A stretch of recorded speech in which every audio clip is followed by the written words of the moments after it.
Hello दोस्तों, मैं अनामिका सिंह स्वागत करती हूँ एक बार फिर से आप सबका अपने YouTube channel hi fi study में। फ्रेंड्स, यह हमारा बायोलॉजी का फाउंडेशन बैच चल रहा है। इसमें अभी तक ने हम लोगों ने सेल, जेनेटिक, डाइजेस्टिव सिस्टम और एक्सक्रीटरी सिस्टम 4 टॉपिक कंप्लीट कर लिया है। आज का हमारा जो टॉपिक है वो ब्लड है। ब्लड क्या होता है, ब्लड हमारे शरीर में किस तरह पाया जाता है, किस तरह सर्कुलेट करता है तथा ब्लड के कितने प्रकार हैं और इसके RH फैक्टर के भी बारे में मैं आप लोगों को बहुत अच्छे से समझाऊंगी। तो आप हमारी वीडियो को पूरा देखिएगा, चैनल को लाइक, शेयर और सब्सक्राइब करिएगा। अब हम चलते हैं अपने टॉपिक ब्लड की तरफ। जैसा कि आप यहाँ पे देख रहे हैं, आपको लिखा हुआ मिल रहा है, blood is a red colour pigment that circulate in the body. Blood जो है वो लाल रंग का एक रंग द्रव्य पदार्थ है जो हमारे पूरे बॉडी में फैला हुआ है, जो हमारे पूरे शरीर में फैला हुआ है।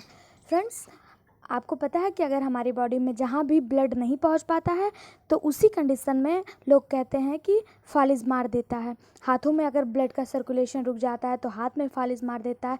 जिस अंग में हमारे बॉडी में ब्लड नहीं पहुँच पाता है वह अंग जो है हमारा वो काम करना बंद कर देता है। तो ब्लड एक ऐसा लाल रंग का पदार्थ है जो हमारे पूरे शरीर में फैला हुआ है। Blood it is a fluid connective tissue. Blood जो है यह एक संयोजी ऊतक है। It consist of plasma, blood cells and platelets. Blood जो होता है या प्लाज्मा, ब्लड सेल यानी रक्त कोशिकाएं और प्लेटलेट्स को अपने पास रखता है। रक्त कोशिकाएं भी 2 प्रकार की होती हैं, एक WBC होता है और एक RBC होता है। WBC का मतलब रेड ब्लड सेल्स यानी लाल रक्त कणिकाएं और RBC का मतलब वाइट ब्लड सेल्स यानी कि सफ़ेद रक्त कणिकाएं। यह हमारे शरीर में ऑक्सीजन और पोषक तत्वों को विभिन्न ऊतकों के माध्यम से विभिन्न कोशिकाओं में पहुंचाती हैं। ऊतकों में पहुंचाती हैं, कोशिकाओं में पहुंचाती हैं। यह पदार्थ के परिवहन में मदद करती हैं, बीमारियों से बचाता है और शरीर के तापमान को नियंत्रित करता है। ब्लड, अगर आपसे पूछा जाए ह्यूमन जो है वो हॉट ब्लडेड होता है या फिर कोल्ड ब्लडेड होता है, तो आपको पता है कि हमारे शरीर का जो ब्लड होता है वह गर्म होता है। ब्लड का अध्ययन हम जिसके अंतर्गत कहते हैं, जिसके अंतर्गत हम ब्लड की स्टडी करते हैं, खून के बारे में जानते हैं, रक्त के बारे में जानते हैं, उसे हम हेमाटोलॉजी कहते हैं। जी हाँ, उसे हम क्या कहते हैं? ब्लड के अध्ययन को, रक्त के अध्ययन को हम हेमाटोलॉजी कहते हैं।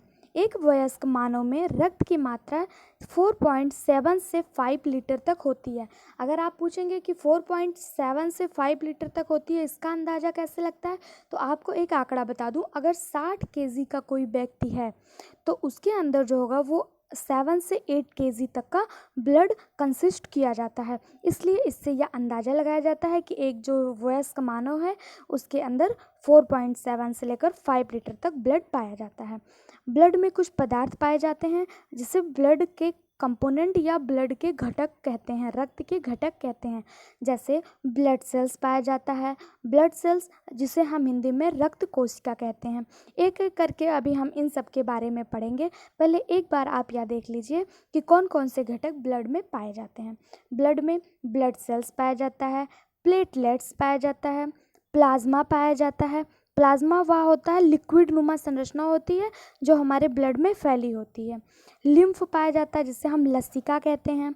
लाल रक्त कणिकाएं तथा सफ़ेद रक्त कणिकाएं, वाइट ब्लड सेल्स और रेड ब्लड सेल्स, यह हमारे ब्लड में प्रेजेंट होता है।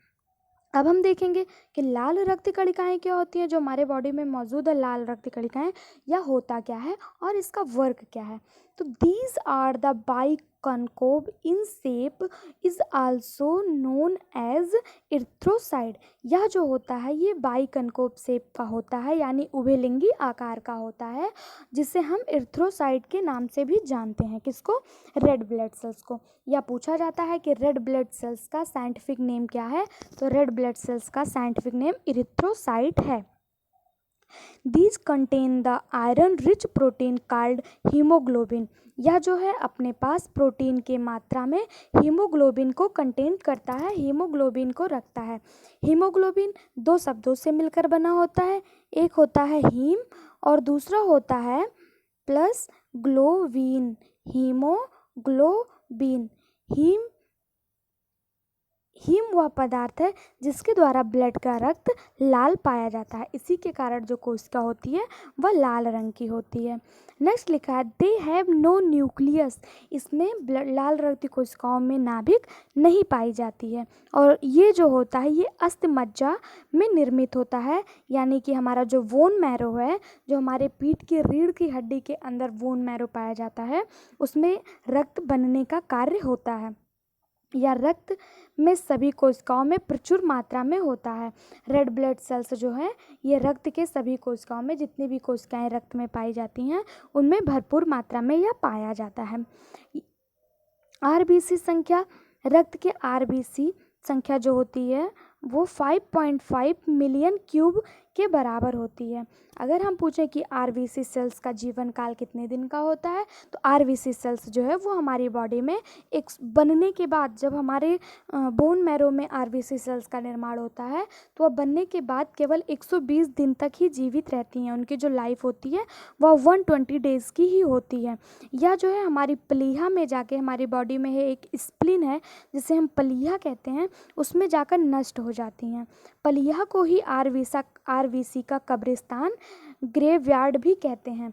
लेकिन आपको एक एक्स्ट्रा फैक्ट बता देते हैं कि प्लीहा सिर्फ आरबीसी का ग्रेवयार्ड ही नहीं है, केवल प्लीहा में रक्त कोशिकाएं, आरबीसी जो है रेड ब्लड सेल्स जो है, या केवल मरता ही नहीं है, यह वहाँ पे पहले से भी मौजूद होता है। जब हमें कहीं चोट लग जाती है, हमें रेड ब्लड सेल्स की आवश्यकता होती है, तो यह प्लीहा से ही निकल कर आता है, लेकिन जब ये 120 दिन इसका पूरा हो जाता है तो ये हमारी प्लीहा में मृत्यु हो जाती है, इसीलिए प्लीहा को आरबीसी का कब्रिस्तान के रूप में जाना जाता है।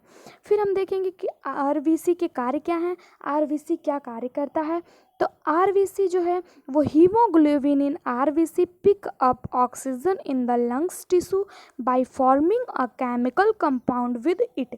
आरबीसी में हीमोग्लोबिन फेफड़े के ऊतकों में ऑक्सीजन लेकर एक रासायनिक यौगिक बनाता है, अर्थात जो आरबीसी है इसमें हीमोग्लोबिन पाया जाता है, हीमोग्लोबिन में ऑक्सीजन पाया जाता है, जिसके कारण रक्त जो है वो लाल होता है। हीमोग्लोबिन में जो ऑक्सीजन पाया जाता है या फेफड़ों के ऊतकों में जाता है और यह वहाँ पे केमिकल कंपोजिशन करता है, जिससे एक यौगिक का निर्माण कर लेता है। नेक्स्ट दिया है this oxygen is carried to the tissues where it is use the chemical reaction to produce energy. इस ऑक्सीजन को उन ऊतकों तक ले जाया जाता है जहां इसका उपयोग रासायनिक क्रियाओं में ऊर्जा उत्पन्न करने के लिए किया जाता है, अर्थात यह जो हीमोग्लोबिन में ऑक्सीजन पाया जाता है इसको रासायनिक क्रिया, इसको वहाँ ऊतक तक, टिश्यू तक ले जाया जाता है। टिश्यू इससे केमिकल कंपोजिशन करते हैं और हमारे शरीर को ऊर्जा प्रदान करते हैं। इस रक्त से हमें ऊर्जा प्रदान होती है, प्राप्त होती है। यह फिर कार्बन डाइऑक्साइड के साथ जुड़ता है जो इन प्रक्रियाओं में उत्पन्न होता है और फेफड़ों में वापस दिल के साथ लौटता है, जहां चक्र फिर से शुरू होता है। मतलब यह है कि यह कार्बन डाइऑक्साइड के साथ फिर से क्रिया कर लेता है और वापस फेफड़े में आ जाता है। जब यह रक्त वापस फेफड़े में आ जाता है तो वही क्रिया फिर से शुरू होती है कि यह आरबीसी फिर से हीमोग्लोबिन के साथ ऊतक में ऑक्सीजन लेकर जाता है और वहाँ पर केमिकल कंपोजिशन करता है और वहाँ से हमें एनर्जी प्रदान करती है। यही क्रिया बार बार होती रहती है जब तक कि आरबीसी का लाइफ साइकिल पूरा नहीं हो जाता, जब तक कि 120 दिन कंप्लीट नहीं हो जाते। उम्मीद है आपको समझ में आ रहा होगा। अगर आपको वीडियो अच्छा लग रहा हो तो इसको शेयर करिएगा। फिर हम देखते हैं हीमोग्लोबिन क्या है। हीमोग्लोबिन यह एक लोह युक्त तत्व से युक्त वर्णक से बना होता है जिसमें हीमा और ग्लोबिन नामक प्रोटीन पाया जाता है। हमने आपको बताया हीमोग्लोबिन दो भागों में बटा हुआ होता है, हीम और ग्लोबिन। हीम और ग्लोबिन क्या है? यह एक प्रोटीन है जो हीमोग्लोबिन में पाया जाता है। इसी के कारण जो रक्त का रंग होता है वह लाल होता है। WBC सेल्स में यह हीमोग्लोबिन नहीं पाया जाता है। यह बहुत सिंपल सी बात है, यह आपको पहले से भी पता रहा होगा। फिर आता है हमारा वाइट ब्लड सेल्स यानी सफ़ेद रक्त कोशिकाएं। सफ़ेद रक्त कोशिकाएं क्या होती हैं? सफ़ेद, जैसे हमने जाना कि आरबीसी को हम साइंटिफिक नेम एरिथ्रोसाइट कहते हैं, उसी तरह हम WBC को ल्यूकोसाइट के नाम से जानते हैं। ल्यूकोसाइट ल्यूकोसाइट WBC का साइंटिफिक नेम है। इसे हम ल्यूकोसाइट्स के नाम से जानते हैं। दे आर कलरलेस ब्लड, यह जो होता है यह रक्तहीन कोशिका है, क्योंकि इसमें हीमोग्लोबिन प्रेजेंट नहीं होता है, इसलिए यह रक्तहीन होता है, इसमें कोई भी कलर नहीं पाया जाता है। WBC mainly contribute to immunity and defence mechanism. WBC जो है इसका जो मुख्य कार्य है यह प्रतिरक्षा और रक्षा तंत्र में मदद करती है, यानी हमारे शरीर को जब चोट लग जाती है तो वह रक्षा तंत्र को मजबूत करने में WBC कार्य करती है। आप देखते हैं जब कहीं भी हाथ में पैर में कहीं भी कट जाता है और खून बहने लगता है, जब यह WBC आकर सफ़ेद रंग की जालीनुमा संरचना बना लेती है तब वह खून रुक जाता है। इसी को हम WBC कहते हैं, इसी को हम सफ़ेद रक्त कोशिकाएं कहते हैं। यह संक्रमण से लड़ती है और हमें बीमारियों से बचाती है, क्योंकि यह कीटाणुओं को खाती है और बीमारियों का कारण बनने से उन्हें रोक लेती है। जो कीटाणु हमारे शरीर में प्रवेश करते हैं या जो WBC है या उनको खा जाती है और हमें बीमार होने से बचा लेती है, इसीलिए इसे प्रतिरक्षा तंत्र के रूप में भी जानते हैं। इसलिए इन्हें शरीर का रक्षा प्रणाली के सैनिक के रूप में भी जाना जाता है। अगर पूछा जाए कि defence system of body, soldier of the bodies defence system के नाम से किसे जाना जाता है, तो वाइट ब्लड सेल्स को शरीर के सैनिक के रूप में जाना जाता है। इनका गोल या अनियमित आकार के होते हैं और इसमें जो होता है वो नाभिक प्रेजेंट होता है, न्यूक्लियस प्रेजेंट होता है, जबकि RBC जो है वो बाइकॉन्केव शेप का होता है और उसमें नाभिक प्रेजेंट नहीं होता है। यह RBC कोशिकाओं से जो रेड ब्लड कोशिकाएं हैं उनसे बड़ी कोशिकाएं होती हैं। WBC जो है यह सफ़ेद रक्त कोशिकाएं संक्रमण के खिलाफ लड़ने के लिए एंटीबॉडीज़ बनाती हैं। उम्मीद है आपको वीडियो अच्छा लग रहा होगा। यहाँ तक अगर आपको कुछ भी समझ में आ गया हो तो चैनल को लाइक ज़रूर कर दीजिएगा और दोस्तों में शेयर करिएगा, जिससे वीडियो सब तक पहुँच सके या जानकारी सब तक पहुँच सके। फिर आप यहाँ पे देखते हैं कि WBC का क्या कार्य है। ये WBC को कुछ कार्य दिए हुए हैं, इनको आप पढ़ लीजिएगा। उम्मीद है आपको पढ़ने में कोई दिक्कत नहीं होगी। फिर आता है प्लेटलेट्स। प्लेटलेट्स क्या होता है? प्लेटलेट्स को हम थ्रोम्बोसाइट के नाम से जानते हैं। WBC, RBC और प्लेटलेट्स से मिलकर हमारे रक्त का निर्माण होता है। हमारे रक्त की 3 टाइप होती हैं, WBC, RBC और प्लेटलेट्स। हमने एरिथ्रोसाइट, ल्यूकोसाइट के बारे में पढ़ा, अब हम पढ़ेंगे थ्रोम्बोसाइट जिसे हम प्लेटलेट्स भी कहते हैं। They are cell fragment proceed from megakaryotic, यानी कि ये मेगा कैरियोसाइट्स कोशिकाओं के टुकड़े होते हैं, यानी जो अस्थि मज्जा में गठित होते हैं उन्हीं के ये कुछ छोटे छोटे टुकड़े होते हैं जिन्हें हम प्लेटलेट्स के रूप में जानते हैं। रक्त में सामान्यतः 1,500,000 से लेकर ये 3,500,000 तक के प्लेटलेट्स होते हैं। यही जब किसी को डेंगू हो जाता है, किसी को टाइफाइड हो जाता है, तो यही प्लेटलेट्स जो है वह कम हो जाता है। 1-1.5 लाख से जब यह प्लेटलेट्स नीचे हो जाता है तो लोग कहते हैं कि अब इनके बचने की उम्मीद ख़त्म हो रही है, क्योंकि इनकी जो प्लेटलेट्स है वह घट जाती है। एक सामान्य व्यक्ति का प्लेटलेट्स 1.5 लाख से 3.5 लाख के बीच में न्यूनतम होना चाहिए। इसमें नाभिक की कमी होती है, अर्थात इसमें न्यूक्लियस तो पाया जाता है पर वह पूर्ण रूप से नहीं पाया जाता है, वेल डेवलप्ड न्यूक्लियस नहीं पाया जाता है। प्लेटलेट्स विभिन्न प्रकार के पदार्थ जारी कर सकता है, जिसमें से अधिकतर रक्त के जमावट या थक्के में शामिल होते हैं। उम्मीद है आपको प्लेटलेट्स के बारे में समझ में आ गया होगा। या आपके सामने प्लेटलेट्स का एक माइक्रोस्कोपिक पिक दिखाया गया है। अब हम पढ़ेंगे खून का थक्का जमना। खून का थक्का कैसे जमता है हम देखेंगे। प्लाज्मा में रक्त में घुलनशील प्रोटीन फाइब्रोजेनिक होता है, जो फाइब्रिन नामक अघुलनशील प्रोटीन का उत्पादन करता है। फाइब्रिन रक्त जमावट के लिए आवश्यक है और यह यकृत में बनता है। फाइब्रिन जो है, जब हमें खून का थक्का, जब किसी की क्लॉटिंग हो जाती है आप देखते हैं, तो यह फाइब्रिन या प्लेटलेट्स की क्लॉटिंग करने में मदद करता है। या जो होता है एंजाइम हमारे थ्रोम्बियन या जो है हमारे यकृत में बनता है। क्लॉटिंग में कैल्शियम, आयरन बहुत महत्वपूर्ण भूमिका निभाते हैं। अब हम देखेंगे प्लाज्मा क्या है। प्लाज्मा, हमने अभी ब्लड्स के कुछ कंपोनेंट पढ़े थे, उसमें से प्लाज्मा था।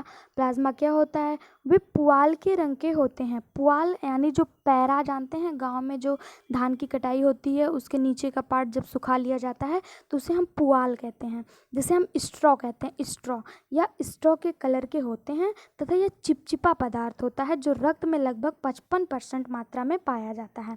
रक्त में प्लाज्मा जो है या 55% मात्रा में पाया जाता है।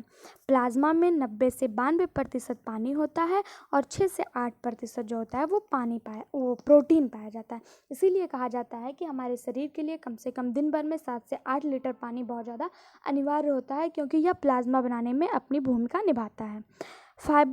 फाइब्रिनोजन, ग्लूकोविन एंड एल्बुमिन प्लाज्मा में पाए जाने वाले प्रोटीन हैं। यह जो 3 प्रोटीन होते हैं या प्लाज्मा में पाए जाते हैं, इनका अपना अपना अलग कार्य है। जैसे ग्लूकोविन जो है यह रक्षा तंत्र में शामिल होता है, एल्बुमिन जो है यह ऑस्मोटिक संतुलन में मदद करता है तथा फाइब्रोजन जो है यह रक्त के थक्का बनाने में मदद करता है। रक्त का थक्का जमने के लिए सबसे मुख्य प्रोटीन कौन सी है? तो फाइब्रिनोजन नाम की जो प्रोटीन है यह रक्त का थक्का बनाने में मदद करती है। थक्के कारक के बिना प्लाज्मा को सीरम कहा जाता है। उम्मीद है आपको समझ में आ रहा होगा। वीडियो अच्छा लग रहा हो तो फ्रेंड्स, मैं बार बार कह रही हूँ फ्रेंड्स, वीडियो को लाइक करिए और दोस्तों के साथ शेयर करिए। अगला हमारा जो टॉपिक है वो है लिम्फ यानी कि लसिका। लसिका क्या होती है? लसिका यह एक रंगहीन तरल पदार्थ है जिसमें विशेष लिम्फोसाइड होते हैं जो शरीर की प्रतिरक्षा प्रक्रियाओं में जिम्मेदार होती है। अर्थात यह कलरलेस होता है, इसमें अपना कोई कलर नहीं पाया जाता है। यह भी शरीर की प्रतिरक्षा क्रिया में मदद करती है। लिम्फ रक्त में पोषक तत्वों, हार्मोन्स आदि के लिए भी महत्वपूर्ण वाहक होते हैं। जो हमारे शरीर को विभिन्न पार्ट में पोषक तत्व पाए जाते हैं, उसमें लिम्फ जो होता है यह हमारे पोषक तत्वों को, प्रोटीन को हमारे बॉडी के प्रत्येक पार्ट में ले जाने का कार्य करता है। आंतों में बिली में मौजूद लेक्टाइल में वसा को लिम्फ के माध्यम से अवशोषित किया जाता है। आंत में जो विलीनुमा संरचना, याद होगा आपको, हमने स्क्रीटरी सिस्टम में आपको विली बताया था। तो ये जो विली पाया जाता है उसमें जो लेक्टाइल मौजूद होता है वहाँ पर ये जो होता है वसा को लिम्फ के माध्यम से अवशोषित करने का भी कार्य किया जाता है। अब हम देखेंगे रक्त समूह के बारे में। रक्त समूह के बारे में लोग बहुत ज़्यादा कंफ्यूज होते हैं। आपको परेशान होने की बिल्कुल भी ज़रूरत नहीं है। रक्त समूह को हम आपको इतने अच्छे एग्जाम्पल से समझा देंगे कि एक बार आप रक्त समूह को समझ जाएंगे तो आप कभी भी नहीं भूलेंगे। इसको पढ़ने से अच्छा हम आपको यहाँ पर चित्र के माध्यम से बताते हैं कि रक्त समूह क्या है, इसको हम कैसे समझ सकते हैं। देखिए, आपको पता होगा कि हमारा जो ब्लड ग्रुप है वह 4 प्रकार का होता है। ब्लड ग्रुप 4 प्रकार का होता है। Group A, group B, group A B और ग्रुप ए। यह 4 प्रकार के महत्वपूर्ण ब्लड ग्रुप हमारी बॉडी में पाए जाते हैं। लेकिन यह 4 प्रकार के जब ब्लड ग्रुप हमारी बॉडी में पाए जाते हैं, या जब RH फैक्टर का निर्माण नहीं होता, जब RH फैक्टर की खोज नहीं होती, उसके पहले की बात है कि 4 प्रकार के ब्लड ग्रुप हमारी बॉडी में पाए जाते थे। लेकिन जब RH फैक्टर 1825 ईस्वी में खोजा गया तब आपको बताया गया कि हमारा ब्लड ग्रुप जो होता है वो 8 प्रकार का होता है। जी हाँ, आपको सुनने में थोड़ा आश्चर्यजनक लग रहा होगा, लेकिन मैं आपको समझाती हूँ कैसे 8 प्रकार का ब्लड ग्रुप होता है। आपने सुना होगा, कभी किसी का ब्लड ग्रुप ए नहीं सुना होगा। अगर कोई आपसे कहता है कि मेरा ब्लड ग्रुप ए है तो आप समझ लीजिए कि उसने विज्ञान नहीं पढ़ा, उसको अपने ब्लड ग्रुप के बारे में जानकारी नहीं है। क्योंकि ब्लड ग्रुप कभी सिंपली ए नहीं होता है, या तो वो A- होता है या फिर वो A+ होता है। अभी A- और A+ का क्या चक्कर है, मैं आपको बताऊं। ये जो हमारी रेड ब्लड सेल्स हैं, ये जो हमारी लाल रक्त कोशिकाएं हैं, इनके ऊपर आप देख रहे हैं ये एंटीने नुमा संरचना, टावर की नुमा संरचना लगी हुई है, जिसे हम RH फैक्टर के रूप में जानते हैं। RH फैक्टर इसे कहा जाता है, इसके रूप में जानते हैं। या अलग अलग ग्रुप ए पे एंटीने नुमा संरचना, ग्रुप बी पे आप यहाँ पे एक ऐसे गोल नुमा संरचना देख रहे होंगे। ग्रुप AB पे आप एंटीना और गोल दोनों देख रहे हैं, और ग्रुप O पे या RH फैक्टर प्रेजेंट नहीं होता है। परेशान मत होइए, इसके बारे में मैं आपको बहुत अच्छे से बता रही हूँ। यह जो RH फैक्टर होता है, यह जो होता है वो एंटीजन का कार्य करता है। इसको क्या कहते हैं हम? एंटीजन। जी हाँ, यही एंटीजन जो होता है वो हमारे ब्लड ग्रुप को डिसाइड करता है। जहाँ पर जैसे किसी का ब्लड ग्रुप A है और इन ब्लड ग्रुप के अंदर एक RH फैक्टर जो होता है वो इस टाइप प्लस क्रिस्ट में, जैसे क्रिश्चियन में जीसस क्राइस्ट का सिंबल होता है, इस तरह का ये RH फैक्टर होता है, इसका ये सिंबल होता है। यहाँ पर ये इसी के बीच में ये आकर RH फैक्टर यहाँ पर बीच बीच में जुड़ जाता है, इसीलिए इसको A+ कहते हैं। जिन एक ग्रुप वाले में या RH फैक्टर ऐड नहीं होता है उसे A- कहते हैं। इसी तरह B में भी होता है, जिस B ग्रुप पे RH फैक्टर एंटीजन जो है वो ऐड हो जाता है उसे हम B+ कहते हैं, और जिसमें ऐड नहीं होता उसे हम B- कहते हैं। अब आपके दिमाग में आ रहा होगा कि AB में तो A भी है और B भी है, दोनों एंटीबॉडी प्रेजेंट हैं, तो क्या यहाँ पे भी RH फैक्टर यानी एंटीजन जुड़ेगा? तो जी हाँ दोस्तों, यहाँ पर भी एंटीजन पाया जाता है। एंटीजन का कोई निश्चित वो नहीं है, एंटीजन सब पे पाया जाएगा, A पर भी, B पर भी, AB पर भी और O पर भी। उम्मीद है आपको इतना A+ और A- का कॉन्सेप्ट आपको समझ में आ गया होगा, RH का फैक्टर आपको समझ में आ गया होगा। अब हम आपको बताते हैं कि कौन सा ब्लड ग्रुप किसको दिया जाता है। A ब्लड ग्रुप वाले किसको दे सकते हैं, B ब्लड ग्रुप किसको दे सकते हैं, तथा AB किसको देंगे और O किसको देंगे, उसके बारे में हम आपको पहले एक कहानी सुनाते हैं। आप सुनिए। जैसे कि एक गांव था, एक गांव में A और B दो जाति के लोग रहते थे। A और B, ध्यान से सुनिएगा, आपको अच्छे से समझ में आ जाएगा। A और B दो जाति के, दो कास्ट के लोग रहते थे। A कास्ट के जो लोग थे उनके घर वाले बहुत ज़्यादा कट्टर थे, और उनके घर एक लड़की पैदा होती है, एक बच्ची, एक कन्या का जन्म होता है A के घर वाले। A के घर वाले जब यह लड़की थोड़ी बड़ी होती है तो A के जो दादाजी हैं वो कहते हैं कि तुम हमेशा याद रखना कि तुम्हें B के घर कभी नहीं जाना है, कभी घूमने नहीं जाना, कभी टहलने नहीं जाना है, B के घर में कभी नहीं जाना है। क्यों? वह पूछती, दादाजी हम घूमने कहाँ जा रहे हैं, अभी तो हमारे पढ़ने लिखने का उम्र है, हम कहाँ घूमने जा रहे हैं। तो A के जो दादाजी हैं वो कहते हैं, नहीं नहीं, हमारी उनसे बहुत ज़्यादा दुश्मनी है, मैं इसीलिए तुमको पहले से ही बता दे रहा हूँ कि तुमको A के घर कभी नहीं जाना है। फिर इसी तरह सेम B के साथ होता है। B के दादाजी वो भी बहुत कट्टर किस्म के हैं, उनकी भी A के साथ दुश्मनी चल रही है, तो वो एक B को भी कह देते हैं कि तुम्हें A के घर कभी नहीं जाना है। अब आपको इससे समझ में आया होगा कि A जो है वह B ग्रुप में कभी भी एग्जिस्ट नहीं कर सकता, यानी A ब्लड ग्रुप वाले अगर B ब्लड ग्रुप को अपना ब्लड डोनेट कर देते हैं तो वहाँ पर जो हमने बताया था फाइब्रोजन है, फाइब्रोजन के कारण वहाँ पर रक्त का थक्का जम जाता है, क्लॉटिंग हो जाती है और व्यक्ति की मृत्यु हो जाती है। यह कहता है A, अगर तुम गलती से B के घर चली गई तो हम B को मार डालेंगे। B कहता है अगर तुम गलती से A के घर चले गए तो हम A को मार डालेंगे। उम्मीद है आपको AB का कॉन्सेप्ट समझ में आया होगा। अब आता है AB। AB के बच्चे जो होते हैं उनके ऊपर क्या बाउंडेशन है? उनके ऊपर कोई बाउंडेशन नहीं होता है। AB के घर पे दादाजी नहीं है। क्यों नहीं है?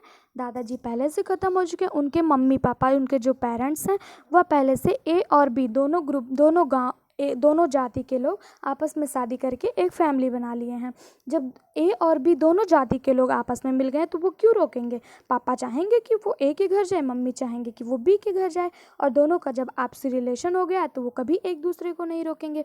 इसलिए AB जो है वो A और B दोनों से अपना ब्लड ले सकती है। अब बात आती है O की। O जो है, O में क्या होता है, यहाँ पे एंटीबॉडी नहीं पाई जाती। आपको एक बात बता दें, एंटीबॉडी जो होती है वो एंटीजन का विरोध करती है।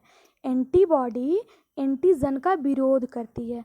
तो जैसा कि आप O में देख रहे हैं, यहाँ पर एंटीबॉडी नहीं पाई जा रही है। जब यहाँ पर एंटीबॉडी नहीं पाई जाएगी, या उस टाइप के हैं, या गांव के उस व्यक्ति की तरह है O, जो गांव में सबसे कट्टर व्यक्ति होता है, सबसे क्या कहते हैं, दुष्ट प्रवृत्ति का व्यक्ति होता है, जो कहता है कि मैं किसी के घर जाऊंगा पर कोई मेरे घर ना आए।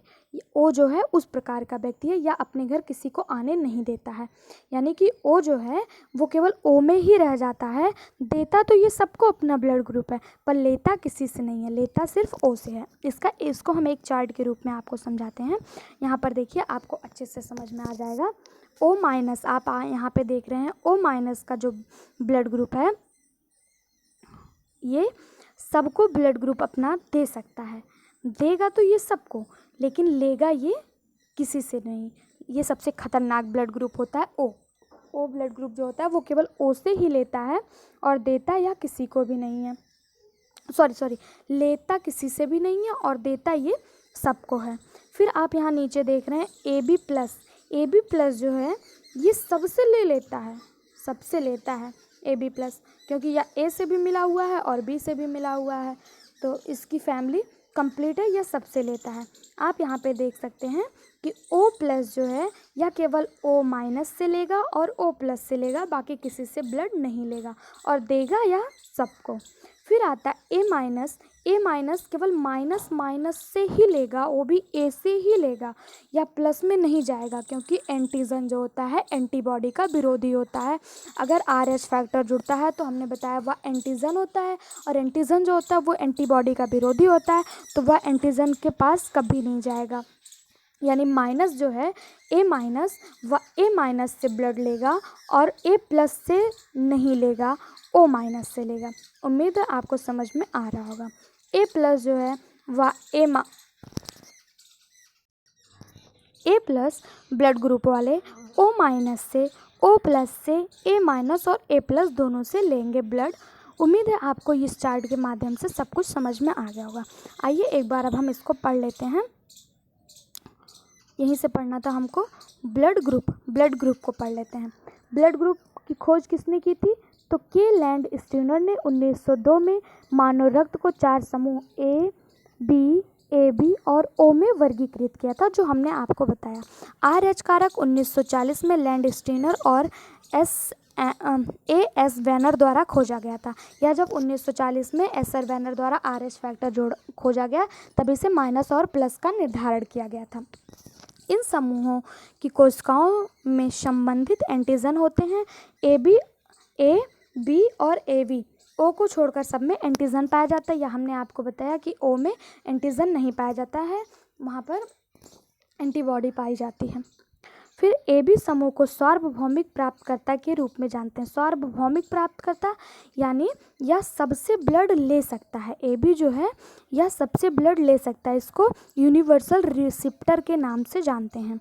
तथा क्योंकि यह A, B, AB और O सबसे ब्लड ले सकता है, और O रक्त समूह जो है वह सार्वभौमिक दाता के नाम से जाना जाता है, यानी यूनिवर्सल डोनर के रूप में जाना जाता है। यह सबको ब्लड दे तो सकता है पर ले नहीं सकता। लेता सिर्फ किससे है? लेता सिर्फ O से ही है। आपको पता चल गया होगा कि AB जो है वह सबसे ले सकता है और O जो है वह सबको दे सकता है, यानी AB जो है वह यूनिवर्सल रिसिप्टर के रूप में जाना जाता है और O जो है वह यूनिवर्सल डोनर के रूप में जाना जाता है।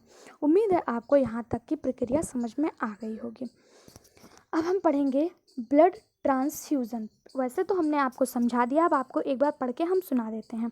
इस तकनीक को पहली बार 1825 में जेम्स ब्लेंडर ने विकसित किया था। एक व्यक्ति जो दाता होता है, दूसरे प्रसंचरण तंत्र में रक्त के इंजेक्शन को रक्त आदान कहा जाता है। यह रक्त समूहों और RH कारक के उचित मिलान के बाद किया जाता है। जैसे हमने आपको बताया कि कौन सा रक्त ग्रुप, कौन सा ब्लड ग्रुप कौन से RH से मैच करेगा और किससे नहीं करेगा। उम्मीद है आपको यह टॉपिक अच्छे से समझ में आ गई होगी। अगर कोई भी गलत ब्लड ग्रुप किसी गलत व्यक्ति में डाल दिया जाता है, जैसे A ब्लड ग्रुप वालों को B ब्लड ग्रुप इंजेक्ट कर दिया जाता है उनके बॉडी में, तो उस व्यक्ति की तत्काल मृत्यु हो जाती है। इसीलिए अपने ब्लड ग्रुप को अच्छे से जांच पहचान करा के तभी किसी को ब्लड देना और लेना चाहिए। RH फैक्टर, RH कारक एक रक्त परितजन और रक्त आदान के दौरान एक महत्वपूर्ण भूमिका निभाते हैं। इसकी क्या भूमिका होती है हमने आपको बता दिया। जिन लोगों में रक्त में यह एंटीजन नहीं होता है उन्हें RH कहा जाता है। समझ में आ गया? उम्मीद है आपको अच्छे से समझ में आया होगा। वीडियो अगर पसंद आया हो तो चैनल को लाइक करिएगा, सब्सक्राइब करिएगा तथा ज़्यादा से ज़्यादा इसको शेयर करिएगा, जिससे हमारी यह जो फैमिली है वह और बड़ी हो सके और लंबी हो सके, ज़्यादा से ज़्यादा लोगों तक यह वीडियो पहुंच सके। वीडियो को देखने के लिए आप सबका बहुत बहुत धन्यवाद।